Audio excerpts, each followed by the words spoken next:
ప్రాజెక్టుల నిర్మాణం విషయంలో వైసీపీపై తీవ్ర స్థాయిలో విమర్శలు చేశారు మంత్రి నిమ్మల రామానాయుడు.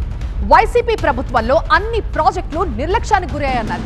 2014 నుంచి 19 మధ్య కాలంలో 71% పోలవరం పనులు పూర్తయితే వైసీపీ పాలనలో కేవలం 3% మాత్రమే పనులు జరిగాయన్నారు. మొదటి సంవత్సరంలోనే ఓఎండ్ఎం కోసం మెయింటెనెన్స్ కోసం 700 కోట్ల రూపాయలు ఇచ్చాం. నువ్వు 5 సంవత్సరాల పాలనలో 100 కోట్ల రూపాయలు కూడా ఓఎండ్ఎంకి ఇవ్వలేదని అంటే ఇట్లా ప్రతి విషయంలోనూ అడుగడుగున ఎంత నిర్లక్ష్యం ఇరిగేషన్ శాఖ మీద గత పాలన ఉందో అదే ఒక ఉదాహరణ అని చెప్పి తెలియజేసుకుంటూ, మీ అందరికీ తెలుసు పోలవరం ఆ రోజు 72% పూర్తి చేసాం 19కి.